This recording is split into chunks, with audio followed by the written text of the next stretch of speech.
My network. My name is Gareth. You're watching us live. It's Tuesday. It's the 23rd of June already, but we got a bunch of stuff to get through, so let's get to it.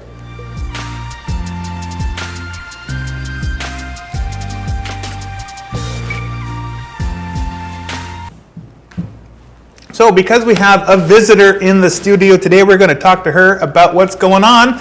We have Miss Vicki Trill. Hey Gareth, thanks for having me. Well, thank you for being here. We're going to discuss, Participaction. We are, yes. Participaction is a Canadian organization, nonprofit organization, and they've just completed a 2-year study on child and youth sedentary and activity. It was a study on to see how are the sedentary and or activity levels of children and youth in Canada. It's the most comprehensive study that there has been in Canada. And so they've just completed a 2-year study of this, and we got a D+. Ooh, well, so what does that typically mean? Well, it's bad. So we failed. Yes, yeah. I think gone are the days, at least in elementary school, where we're getting the letter grades, but I think anybody my age or older is going to remember that D+ is definitely not where we're wanting to sit. And so what that study included, as I mentioned before, is the activity levels and the sedentary behaviors of youth and children. And interestingly too, since this pandemic has taken over, that sedentary behavior and the activity levels have worsened. So 80% activity level has gone down, 80%. So we're already at a D+, and now because of the pandemic, the behaviors of children and of youth have decreased 80%. So that means that people during the pandemic have stayed inside more. It means something. It means something. Are we using more screens? I know I've often felt like I'm not doing a great job as a parent because, you're trying to get, whether you're working from home, and that was my case, I'm working from home, trying to get tasks done. I'm, still trying to do the daily household chores. You're trying to homeschool, or, kind of feeling like maybe I didn't do a very good job there either. And so sometimes you just, if they're on the screens, it just is what it is. Well, that adds up, and screens have a good purpose in many cases, but overuse of that has some very significant ill health effects. So what can people do to go from a D to an A? Yeah. So first, if you don't mind, Gareth, I just wanted to talk about why we want a good grade in physical health and wellness. Sure. I think as adults we talk about that, and certainly we have boot camps around here, and it's not just about looking amazing in your bathing suit or in a pair of jeans. It really is about chronic health and taking control of that. And they say that things like chronic health, that includes heart and stroke, some kinds of cancers, diabetes, a big long list of chronic health issues that 80% of the time we can control. And so, hey, if we can control not getting type 2 diabetes or having heart issues or all of those things, of course, we want to take control of that. And as parents, we want to influence our kids in the same way. So the same reason goes for youth. Some new studies have also shown us, reiterating those facts again, cardiovascular health of our youth is declining. And that is something we hear about in older people, but not something that we've talked a lot about in children and youth. And that's something, again, that we can control. So as you asked, Gareth, how do we do that? Well, guess what? Families, no surprise here, are the #1 influencers in their kids' sedentary and activity levels. So what can we do? Well, let's be active together. And I know I'm super guilty of this, at the end of the day, I'm ready to just relax. And so let's have some family time and watch TV. And that's okay sometimes. But when that's always your go-to, it's probably not the best choice. So what could I do instead? Well, we've been trying lately to go for walks. If you see us out there, you'll know that, I did a little better that today. Things like going on little hikes, going to the lake, going kayaking, anything that just includes activity, throwing around the ball in the park, shooting some hoops at an outdoor net, anything like that you can do together as a family. That's one way. Also, the Hub is got some activities that are coming up, and I want you to keep watching here and on our social media sites. We've got some really cool things. I think Matthias is going to be involved in some of that. All of our staff will be involved. Some hiking trails, some challenges. We have talk of a 1 week long amazing race with challenges. It sounds super fun and really fun for anybody to participate in, whether it's youth on their own, children and their families, or adults on their own, whoever. It'll be a great fun, and it will increase your activity level. I kind of feel like I've been thrown under the bus here. I have not signed up for any physical activity things yet. What am I signing up for, Vicki? Well, I mean, like I said, the Hub will have some information coming out. That's just very basic information. That's all we have right now, so you have to watch more. But hey, if you've ever heard about Strava, Strava has challenges constantly, and it's just an app you can get on your phone. For instance, I just signed up for, oh my goodness, what is it now? How many kilometers you have to walk throughout the course, how many steps you have to log throughout the course of a month, or that you have to once run 5K in the month, or every day you're going to run 2K or something like that. You can sign up for the challenges, and then it pops up on my phone, and I think, oh, great, I did the challenge and I invited a couple friends, so now I have to do it. And actually then I do it. And of course, Gareth, I don't think you're under the bus at all, because as we have seen on Facebook, you've been logging in some pretty good kilometers and walking to work. And by the way, Gareth does not live in Ashcroft. He lives in Cache Creek, and he walked all the way to Ashcroft. So I think he's leading the charge here. I'm actually hoping to do that twice a week. Once the blister heals on the bottom of my foot, and I'll get into that a little bit more. Good footwear and doing it up correctly, good socks, some good little tips there too.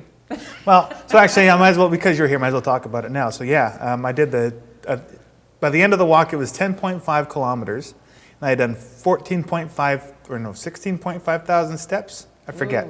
Anyway, I ended up with a big blister on the bottom of my foot. So it's been difficult to walk since last Thursday. But once my blister's healed, because I am type 1 diabetic, so it's hard, I have to be careful when it comes to foot care and stuff like that. But once it's healed, I am planning on walking that walk twice a week. I'm not walking home, but walking to. I am very scared of the big hill that leaves Ashcroft. Although there's a pretty big hill coming out of Cache Creek too. Yeah, but it felt like a gradual walk. Yeah. I look at the one in Ashcroft and go, ooh, maybe not.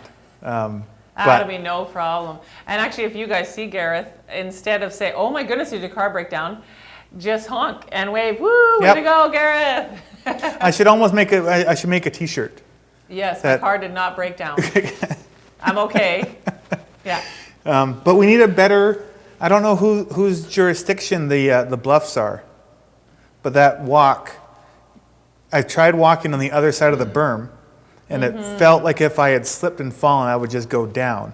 And at some point, there's no legit walking space. Yes.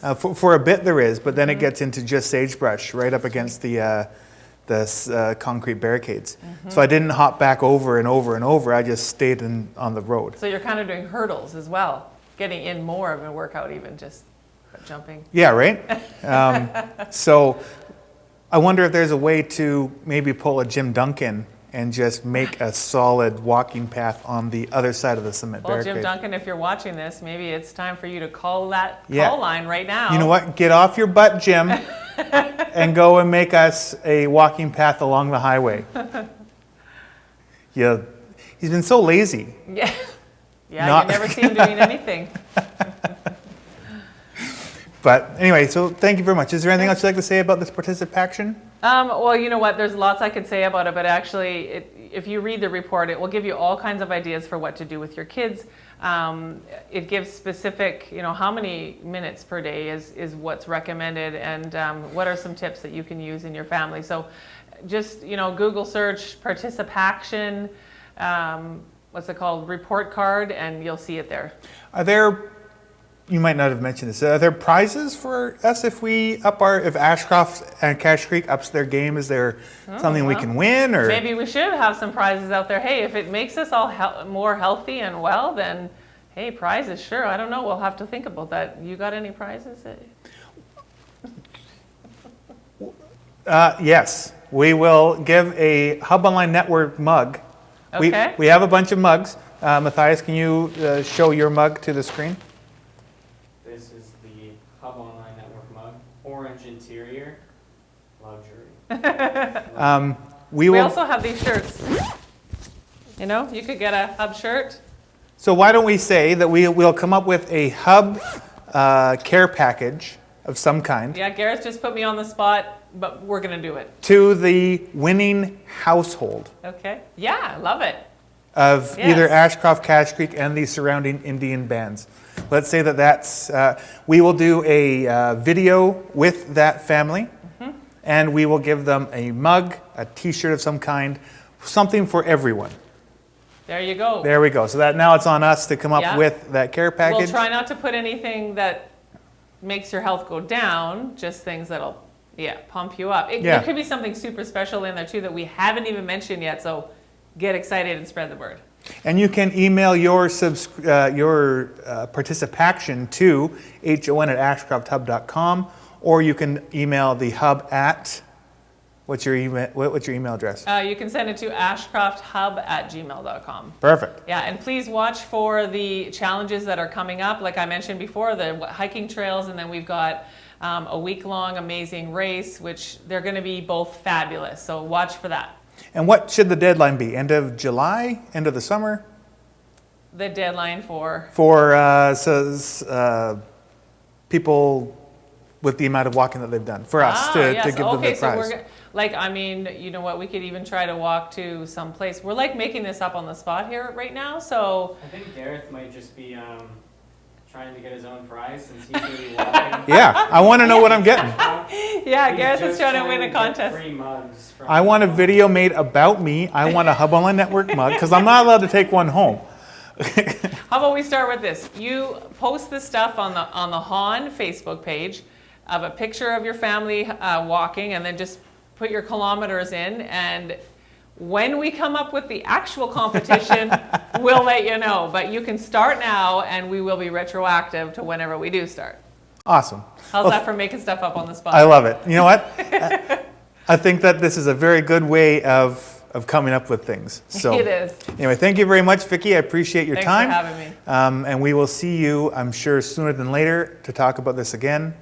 And do you want to do a quick plug for your yard sale? Yeah, the Ashcroft Hub has a yard sale. Actually, one of the volunteers came to us who works at one of the thrift stores and said, oh my goodness, everybody's been cleaning out over this pandemic and now we're overloaded with things. Can you help us out by doing something? And so the idea was a yard sale. So yeah, bring your stuff and see if you can sell it over here. It's this Sunday. You can get more information on our Facebook page. There's a big yellow sign there that says yard sale. Awesome. Right on. Well, again, thank you very Thanks much. again. We'll let you get out of here. And yeah, so that was Vicki Trill with the Ashcroft Hub talking about participation and how you can stay fit. And let's get our D+ to an A. So Matthias, how you been? Geez, I've been good. Yeah, had the last couple days off. Relax. Right on. Yeah. You missed a very entertaining marketing video yesterday morning. For those of you that don't know, we have been taking a marketing course through Community Futures, so that is awesome. Thank you, Community Futures, for putting that on. A lot of the people that we're talking to are from not Ashcroft, but Lillooet, and oh my God, I can't think of the other one. It'll come to me. Anyway, no. Oh, I lost it again. Anyway, it'll come to me. But thank you, Community Futures, for putting that on. It has been very informative for us. Jessica has been participating with us from abroad. She is in Vanderhoof with her family at the moment. So thank you again to Community Futures. So, of course. We have a birthday. Hang on. Let me give you this. Yep. All right, big birthday shout out to Alf Trill, whose birthday is today. Oh my gosh, Alf, happy birthday. May your birthday be a masculine birthday. Is that how the saying goes? May your first child be a masculine child? That might not be PC in 20. Isn't that a thing from The Godfather? No one else is watching the drama. A guy walks into The Godfather and his daughter's pregnant and he says, "May your first child be a masculine child." And then he does that line where he's like, "You come to me on the day of my daughter's wedding." No, this is the guy that ends up sleeping with the fishes. This is Luca Brasi that says this. Anyway, You're confused. if I'm wrong, I need to go home and watch that now. Anyway, Godfather probably isn't PC anymore. I apologize. But anyway, so we're going to now go on with the rest of the show here. So while I have my microphone off of my shirt, we're going to talk about COVID cases. So on Friday, we had 7 new cases, and over the weekend, we had 32 new cases. So that includes Saturday, Sunday, and Monday. And we have, what do we have here? I have it lined up. We have Dr. Bonnie Henry talking about the new cases. So let's listen to what Dr. Bonnie Henry has to say. So then we'll go through some of the updated of the modeling and the epidemiology of COVID-19 here in BC. So today we have 13 new cases who have tested positive for COVID-19 in BC, bringing our total to 2,835 people who have been positive for COVID-19. That includes 960 people in the Vancouver Coastal Health Region, 1,480 people in the Fraser Health Region, 131 people in Vancouver Island Health Region, 199 people in the Interior Health Region, and 65 people in the Northern Health Region. So I feel that the number in the interior is 199, and there hasn't really been too big of a change there. You're making a face. What's wrong? On my screen, it's freezing up. I don't know if it's freezing up. So if you're at home watching us, it is saying that it's lagging or the live video has been interrupted and then it keeps working. So we do apologize for any technical issues that we are having. I'm not sure what the problem's been. We have been having internet problems for the last little while, so maybe we need to get our tech guy to come in and take a look at that. But we're going to plug forward and move on. So that is the numbers, 13 new cases today. So please remember, the thought is that COVID could realistically be anywhere. So stay safe as best you can. And yeah. Yesterday was Indigenous Peoples Day, so happy belated Indigenous Peoples Day. We at the Hub and Line Network hope that you had a good one. Of course, with everything going on in the world right now, Indigenous people are very near and dear to all of our hearts. So please, we hope that you're out there staying safe, having fun, and let us know how your Indigenous Peoples Day went. You can email us at hon@ashcrofthub.com. So we have a few notices from Ashcroft. The Ashcroft Village has been very proactive on social media since they've made a Twitter account and a Facebook page. So some of the things that they are citing from June 22nd to June 26th, there's a Category 3 fire ban in effect prohibiting any fire larger than 2 meters high and 3 meters wide. 3 or more concurrently burning piles no larger than 2 meters high, 3 meters wide. 1 or more burning windows, stubble or grass burning over an area greater than 0.2 hectares. And there's also Stage 1 water conservation measures that are in effect.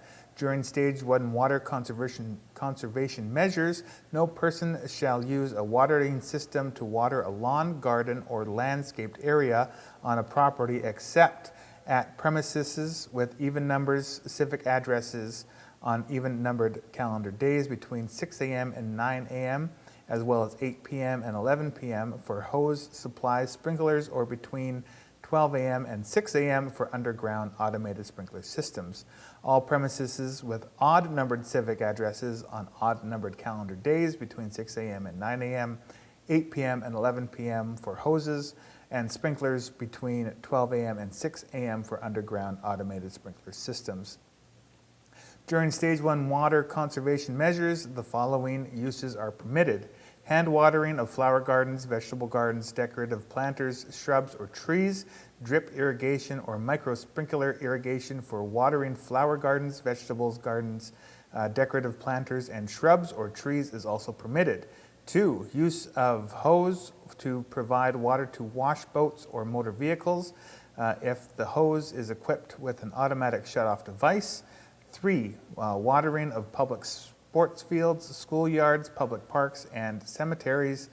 4, filling and maintaining of private pools, spas, hot tubs, and ponds. 5, prevention or control fires. 6, for health and safety or any person of any person. 7, watering slide or sprinkler for the purpose of children's play. 8, uses authorized by permit issued by CAO, Public Works Foreman, or designation. Would have been easier to list that you couldn't do. Yeah. So keep in mind that they're just be conscientious of how much water you're using in Ashcroft. Common sense usually prevails, but stick to your times. And if you need more information, you can go to the Village of Ashcroft Facebook page for that whole list that I just said. And you can see specifically what you are not allowed to do. Also, you can just rewind this video and listen to my sultry voice again, because everybody knows that my voice is amazing. Now, come celebrate Canada Day with us in a modified way. This is from the Winding Rivers Arts and Performance Society. 3 times at 3 locations in Ashcroft to ensure physical distancing can be met. Join us for O Canada, local musicians, and ice cream. One of the events will be recorded and will be available to view on the Hub Online Network's YouTube channel. So that is, of course, from the Winding Rivers Arts Performance Society. And let's take a look and see. So this is going to feature music by Brian, Julia, and Nadine, O Canada, and ice cream. 3 locations in Ashcroft assist with physical distancing. This is going to take place at 11:40 at the Ashcroft Pool Park, 12:20 at the Blue Truck down at Heritage Park, and 1 p.m. at Sage Hills Church parking lot, or 1244 Mesa Vista Drive. So this is put on by Winding Rivers, the Village of Ashcroft, and the Country of Canada is on there as well. Please note that all COVID health and safety requirements will be met during this event. If you are not feeling well, please stay home.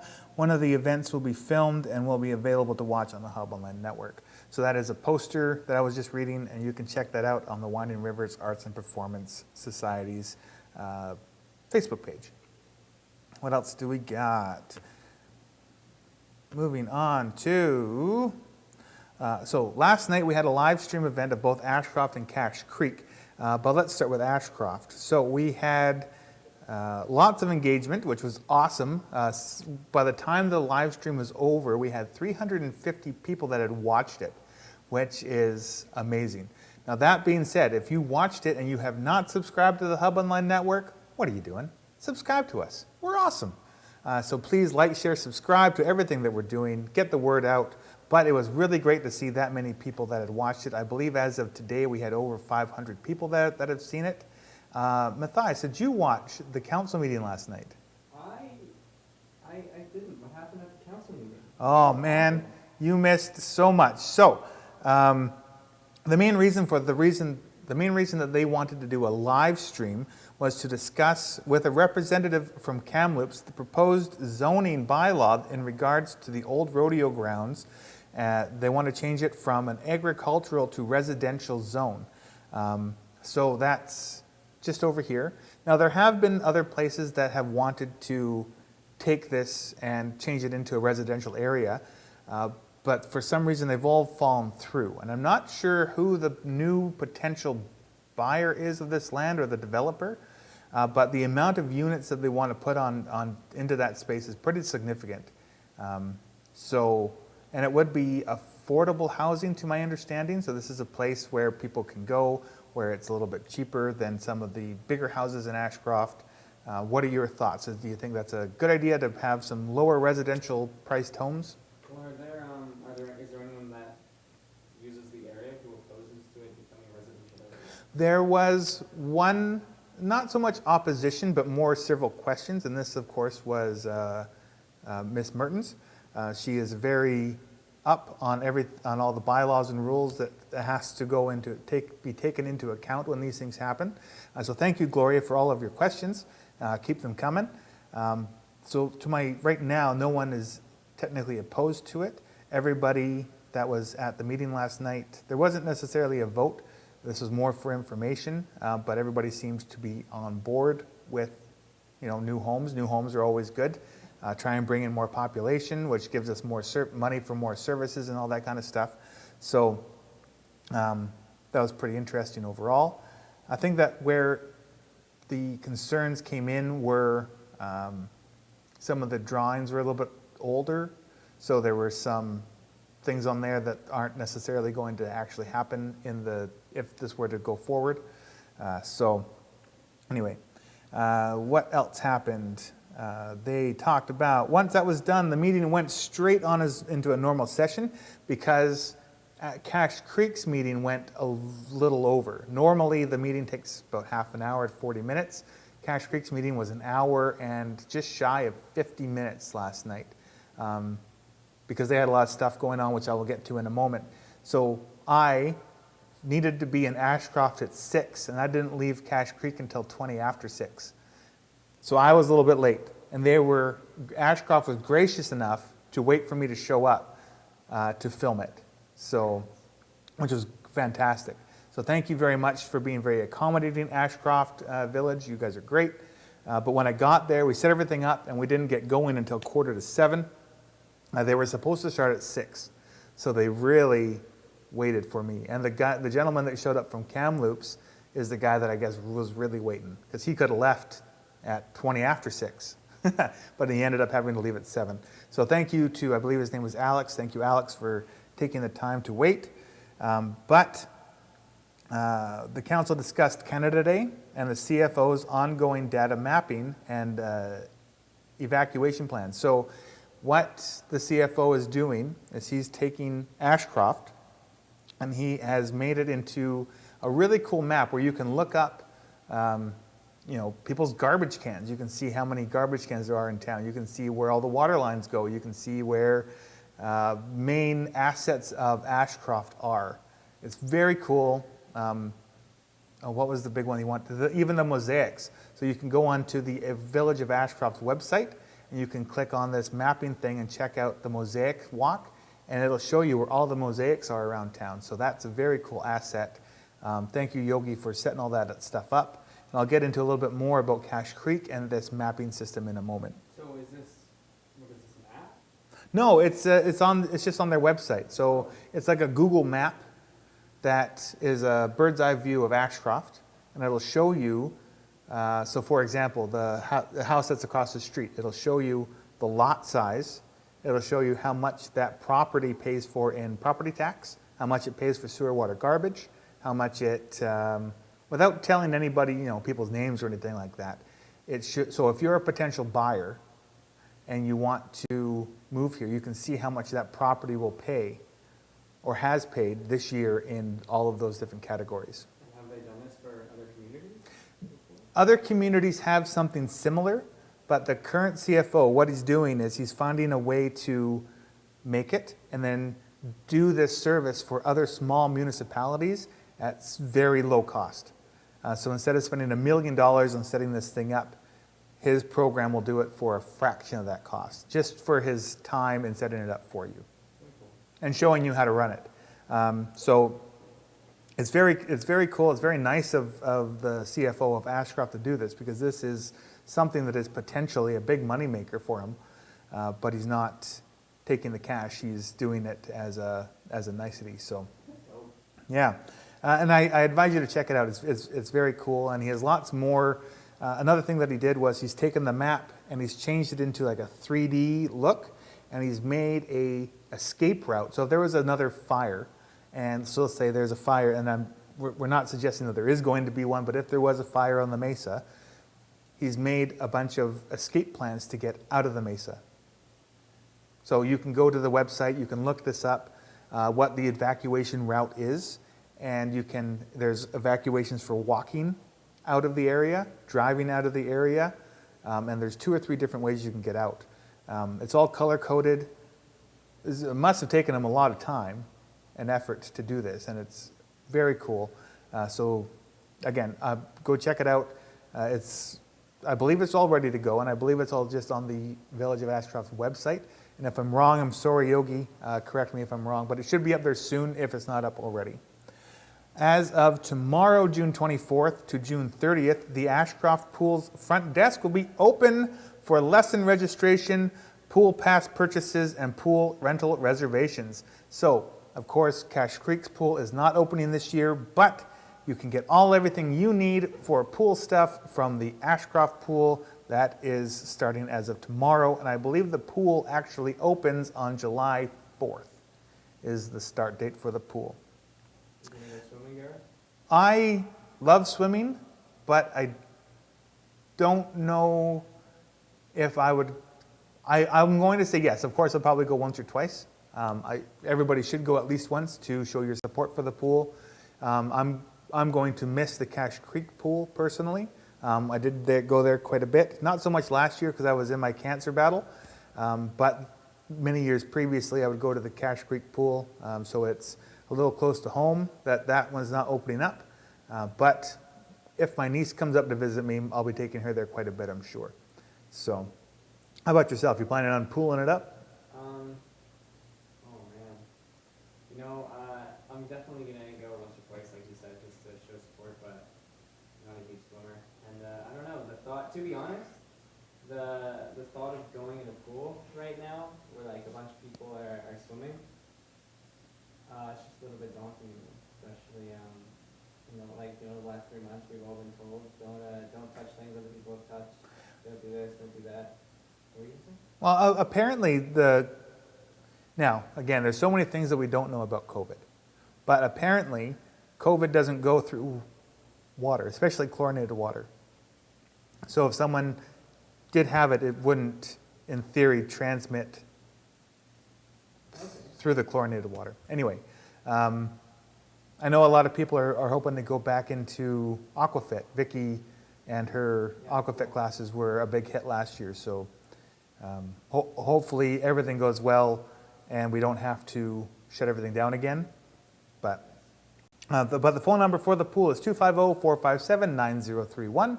So please check that out if you get an opportunity. Now, from Unity, join us to celebrate the return of Aaron Holiday to Ashcroft. Aaron Holiday presents the Alan Jackson Experience. Few tribute artists are as capable as Aaron to capture the full essence of the person they are portraying. Aaron has also been nominated for 3 BC Country Music Association Awards, Country Club Act of the Year, the Gaylord Woods Traditional Roots Artist of the Year, as well as SoCan Song for the Year of the title track of the EP, This Ain't Just Another Road. So that is happening on June 27th. It is an outdoor show. There will be general seating tickets of $20, social distancing seats of 1 to 4 grouping together, VIP seating tickets for $30. There'll be 3 front row chairs / tables. Groups of 2 to 4 must be in your bubble. This is, of course, happening at Unity. The doors open at 6:30 and the show starts at 7:30. These are $25 to $30 tickets available only. You can buy tickets online at Unity Cafe or in person or online at www.unitycafetakeout.com. So we're actually going to go and talk to Nadine over the next couple of days and see what her new patio setup looks like. So look forward to that on our Friday show. She also says that they'll be selling beer, cider, wine, pop, and water. Washrooms will be available. Sanitizations will also be available. There'll be a stage bar and seating will be fenced off. Please buy tickets to enjoy the show. Do you have any interest? If you were old enough to drink, would you have any interest in going and checking that out? Do you like country music? I despise country music. Oh no, you're one of those. I am one of those. It's the only type of music I don't personally enjoy. But I think I would definitely go, just because Nadine's trying to get the community together for this event. Everyone can go, have a little bit of a good time, and I think it's going to be a really fun event for the community and something everyone's been missing has been Nadine's shows at Unity. I used to go to those every once in a while. My mom frequents them when they were on, and it's definitely been like a missed presence in the community, those shows, because they were just so cool, so fun. Awesome. Well, look at that rousing endorsement from Matthias. Yeah. Now let's change gears and talk about Cache Creek. So, as I said before, the Cache Creek meeting also had a live stream through the Hub Online Network last night. So the Cache Creek meeting involved the audited 2019 budget. There was a short presentation from the auditor himself. Then there was a delegation presentation from Ashcroft CFO Yogi Bala. So it appears that Cache Creek might be thinking about using Yogi's asset management software to use for the village's benefit. So they're talking about having Yogi come in and show them how to set up the mapping system and how to take control of the village's assets the way that Ashcroft is doing. One of the reasons that they're looking at doing this is because there's so many grants out there right now that you aren't eligible for unless you have an asset management system in place, which Cache Creek at this point doesn't currently have. So there's lots of money that's being left on the table for Cache Creek that if they go after this asset management thing, they might be able to actually go after those funds, which would be great. So if you would like to see what Yogi has been up to, we already talked about that. The meeting then turned to more normal matters and started off with Councillor Pittman suggesting that many of her comments were omitted from the previous meeting's minutes. The council also talked about tax exemptions, an update from our local transit operator and the NDIT Foundation Fund. There is also an update in regards to the local RCMP detachment, which I will go over now. It's pretty brief. So this is something that the two mayors, Mayor Roden and Mayor Tallarico, worked on. So this is about the Chief Superintendent, or from Chief Superintendent Higley. We are writing to express our concern regarding two issues facing the Ashcroft RCMP detachment. The detachment serves the communities of Ashcroft, Cache Creek, the Ashcroft Indian Band, and the Bonaparte Indian Band, as well as the surrounding region. So in August 2019, Detachment Commander Sergeant Kathleen Fitzgerald gave notice regarding her retirement in February 2020. In September 2019, Sergeant Fitzgerald sustained a serious injury which resulted in her not being physically operational. A general duty constable who had recently transferred to the detachment was named acting detachment commander.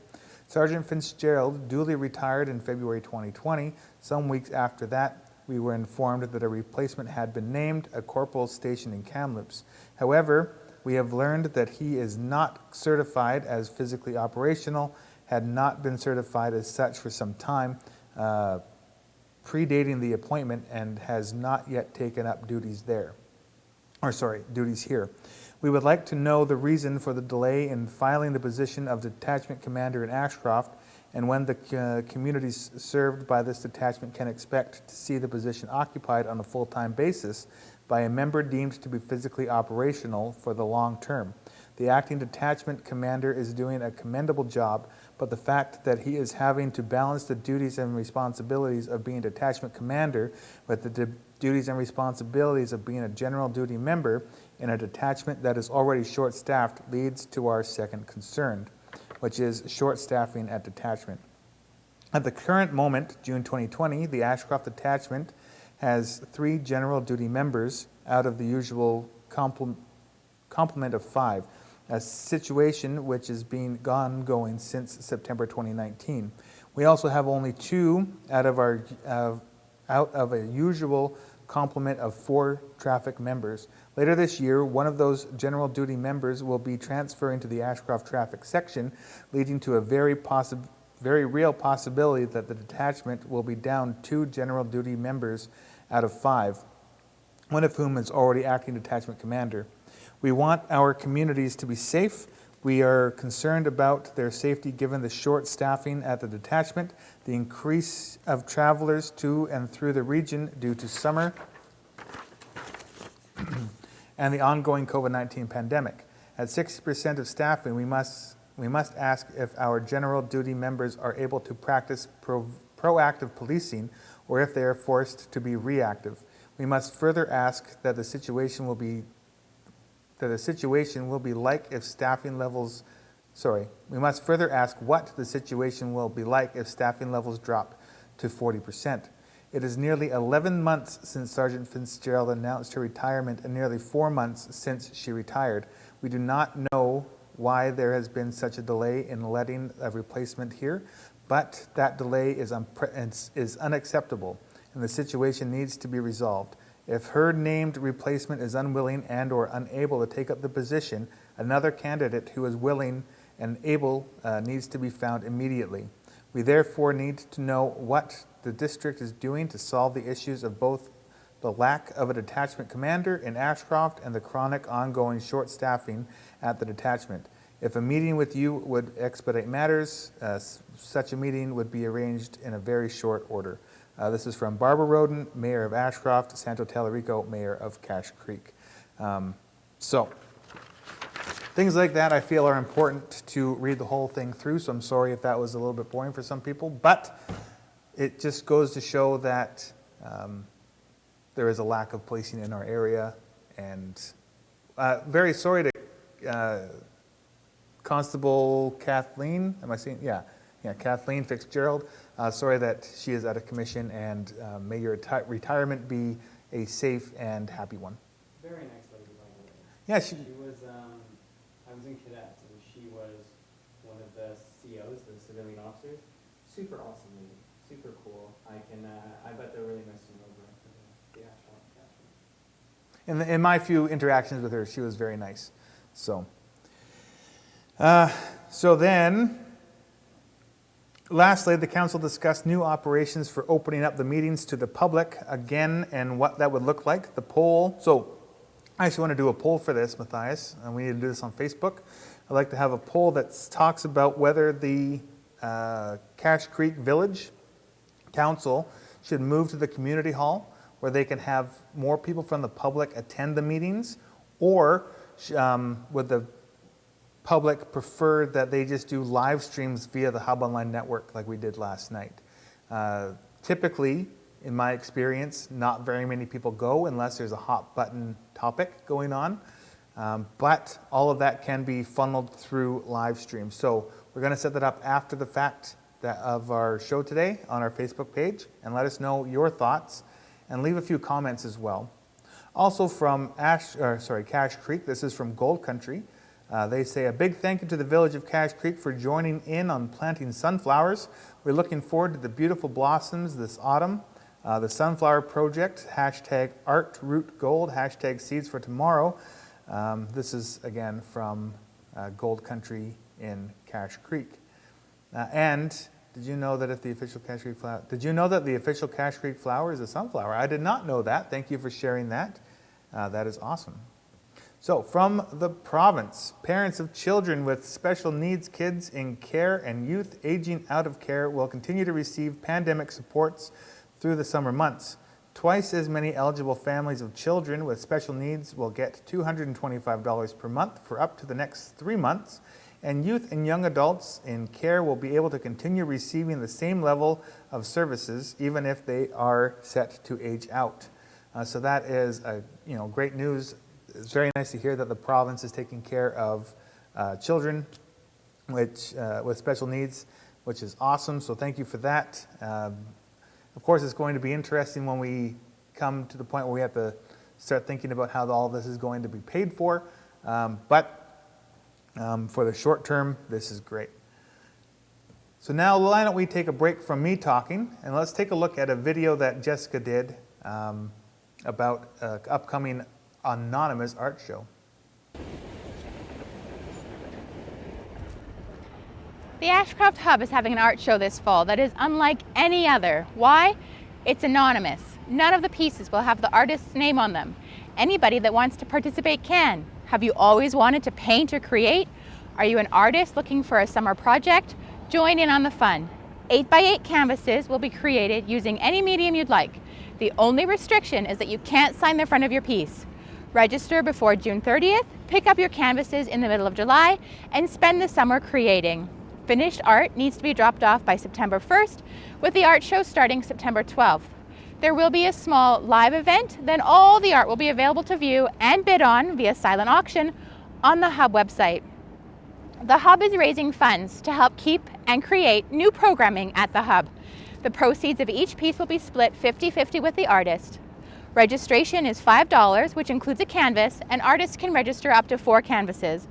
Register online at theashcrofthub.perfectmind.com or stop in at the office. Challenge your friends and family to join the fun. Help us reach our fundraising goals, get creative, have fun, and be part of the biggest art show this year.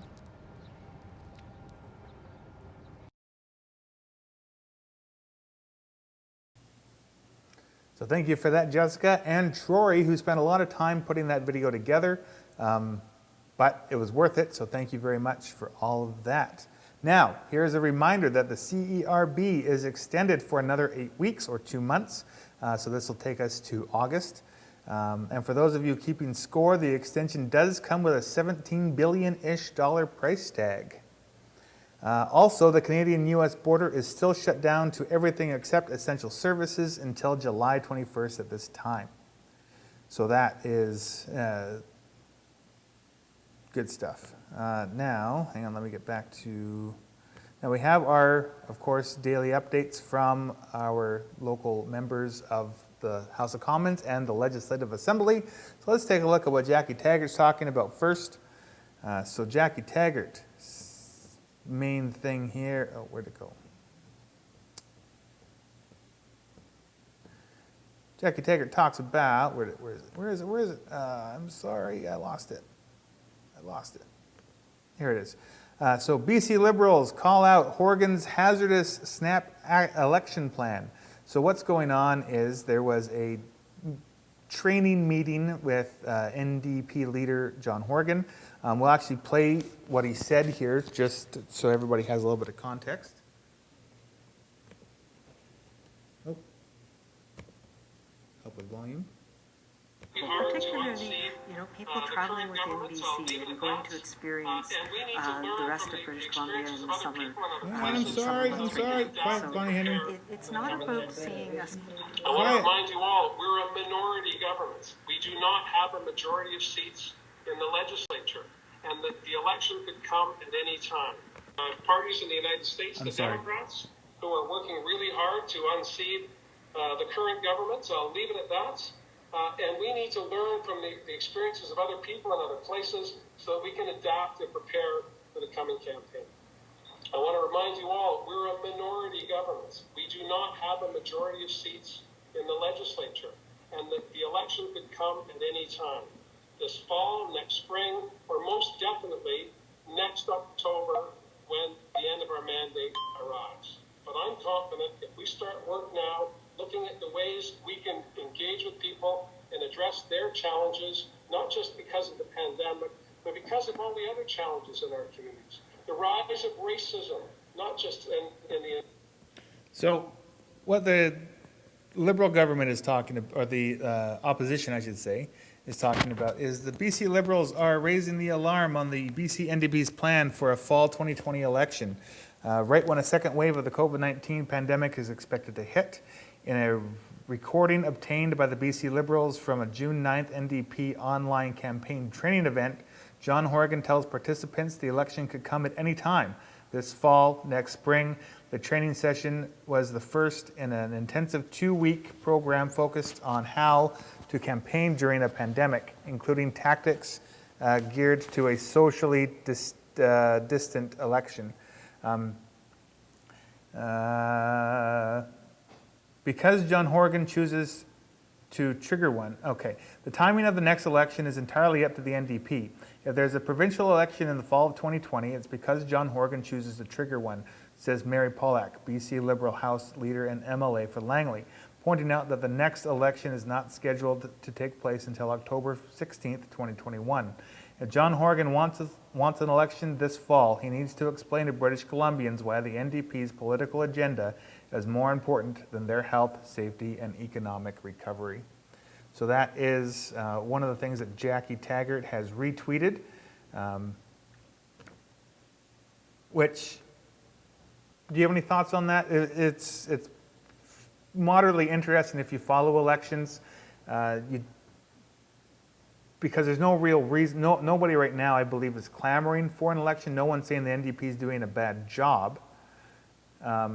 Nobody's really saying anything about that. So, Well, yeah, I mean, she tweeted, if there's an election this fall, he needs to explain why his political agenda is more important than people's health and safety. And I'd agree with that if he was having an election this fall. A lot of the theory as to why he would have an election this fall would be because right now the NDP is kind of leading the charge in helping people during this pandemic, since they are kind of the heads of government around here. So it would be beneficial for them to hold an election right now when favor is with them, right? But as of right now, I mean, after like seeing that video, I didn't really feel like he was saying that he wanted to have an election this fall. Like that might have been a little bit misconstrued. But if he did, I totally agree with her statement. Absolutely. Typically, elections are reserved, like elections when it's not at the every 4-year point, is reserved for if the government is doing a bad job and there's lack of confidence. So it'd be interesting if they were to call an election a year in advance. But you're right, I don't see that was the point that he was trying to make. Yeah. But and also, so from our member of Parliament, Brad Viss, let me find it here. So Brad Viss says, it's been 18 months since Michael Kovrig and Michael Spatvor have arbitrarily and unlawfully so many big words, I'm sorry, unlawfully been detained by the Chinese government. While in prison, these two Canadians have been subject to near torturous conditions and have had no access to lawyers or consular services for months. During this time, Justin Trudeau has done nothing to stand up against the People's Republic of China's actions. Canadians have been illegally detained. Our exports have been blocked, our citizens harassed, and medical equipment we've received has been defective or contaminated. Canada's Conservatives continue to call for Justin Trudeau to personally intervene in this case, and we will hold him accountable for his naive approach to Beijing. So what they're referring to is these two Michaels that have been detained by the Chinese government and I believe they're still there. And in Brad Viss's opinion, Trudeau is not doing enough to bring them home. So if that's a story that you're following, let us know what your thoughts are. You can either comment on this video or send us an email, hon@ashcrofthub.com. And that's pretty much all the stuff that I have for you guys today. We, of course, will be back on Friday at 3. So thank you all very much for watching. Have yourselves a safe week. And yeah, have a good one.